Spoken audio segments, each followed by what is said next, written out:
Ito ang malala, garapal na at lokohan na. Ang Senado pa ang nasasangkot dito. Alam niyo kung bakit? Nagagalit na po ang Senate President Tito Soto at dapat lang talagang magsalita. Abay, akalain nyo, yung minority report na may kaugnayan sa Blue Ribbon Committee investigation sa flood control scam.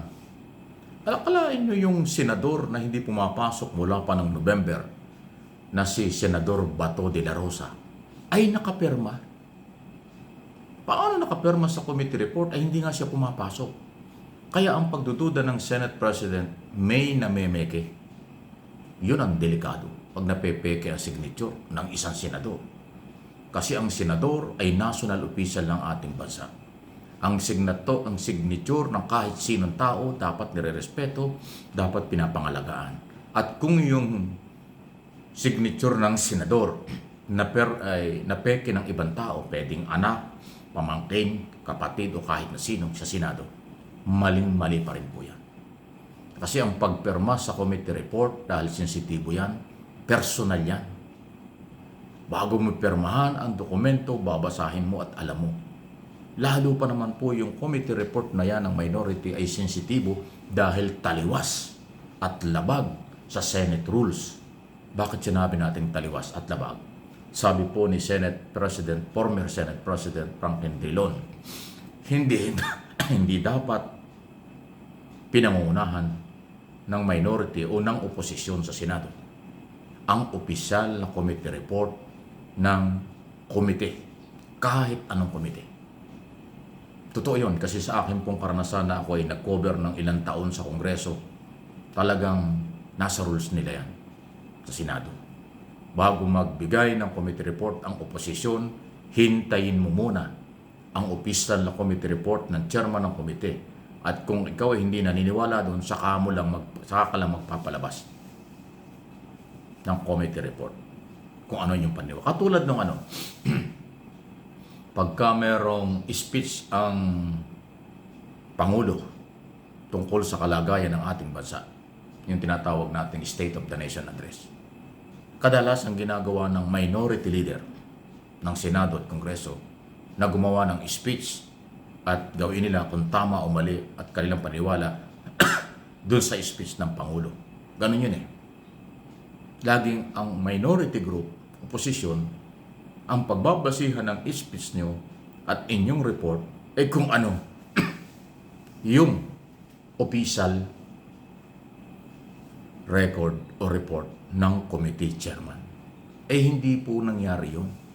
Ongoing pa ang Blue Ribbon Committee under Senator Ping Lacson, wala pang final report sila. Tapos na nung nakaraang taon pa ang minority report. Ayun po'y pambabastos. Kawalan ng respeto sa liderato ng Senado, liderato ng komite, at labagyan sa Senate rules na ginawa ng kampo ni Cayetano. Ito na ngayong controversial, pati si Bato de la Rosa hindi pumapasok, nakapirma umano. Di ba? Kalokohan yan. Hindi ka pumapasok ng Senado. Sa Senado ginawa ang committee report, nakapirma ka. Hindi naman pwedeng gawin ang committee report sa labas ng Senado. Dahil yung committee report sa Senado nyo gagawin ng mga membro ng minority, ng oposisyon, then tatalakayin at ipipresenta nyo. Ang ginawa nila sila lang ang gumawa, ipinesenta sa media. Hindi naman nila pwedeng ipresenta sa plenaryo ng Senado kasi alam nilang labag yun sa Senate rules. So malinaw na yan ay gimmick, propaganda, pamulitika, pagyurak sa Senado, pagyurak sa liderato, pagyurak sa institusyon, at ang pinakamasakit, panloloko kasi nakapirma yung hindi pumapasok. Sobrang garapal, sobrang nakakagalit na, sobrang kawala na ng respeto sa institusyon na para bang pasintabi na, parang usapang kanto na lang. Usapang lasing, usapang barkada na lang ang ginagawa. Gano'n na kababaw ang level ng minority o oposisyon ng Senado. Senador Cayetano, matagal ka na sa politika. Bakit ka pumapayag ng ganyan? Imposibleng hindi mo alam yan dahil ikaw yung minority leader. Ikaw yung leader ng oposisyon na ipinangangalandakan ni Marcoleta at ni Amy Marcos na meron na silang committee report. Grabe yan. Grabe po yung ginawang yan. Hindi maganda. Kaya sa Senador De La Rosa, nadagdagan yung dapat ipaliwanag. Una, bakit hindi ka pumapasok, pinapasweldo ka? Wala kang leave, wala kang paalam, bigla ka na lang nawala. Tapos nagpapakita ka sa social media, paikot-ikot sa barangay, nagluluto, kumakain, pasyal-pasyal lang. Grabe. Tapos ito ngayon, paano ka nakapirma sa committee report hindi ka naman pumapasok? Sino ang nameke ng signature mo? Pumapayag ka na pikehin? O baka naman binigyan mo ng karapatan yung mga staff mo dahil ang balita ko anak, manugang, pamangkin ng staff mo. Buong pamilya ang staff mo sa Senado. Wow! Kamag-anak incorporated ang mga staff sa Senado. Ganun ba yun? Kakaiba ka rin, ano sir?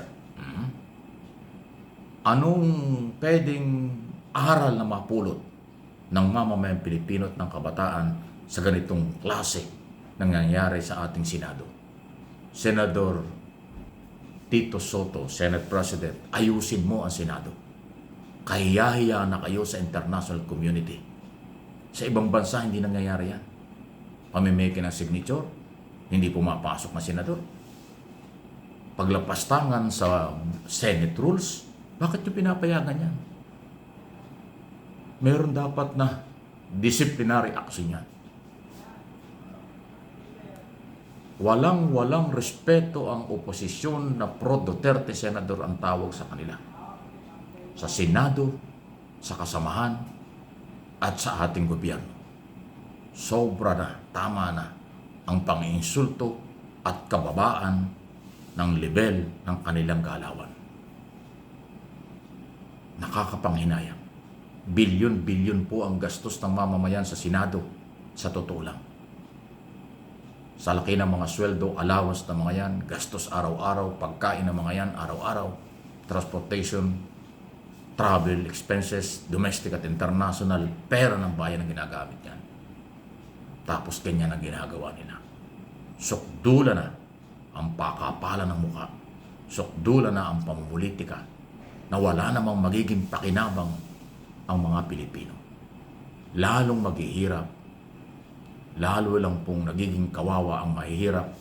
Gamit na gamit ninyo, nililin lang ninyo na tama kayo. Pero itong aking channel, ang inyong lingkod at ang aking mga supporters at followers, subscribers sa buong mundo, ipaglalaban ko, huwag kayong maniwala sa kanilang gimmick. Yan ay pambubudol, kawalan ng respeto. Hindi dapat mangyari ito. Dapat ipatigil na yan sa lalong madaling panahon. Please like and share nitong ating mga topic for information, for education.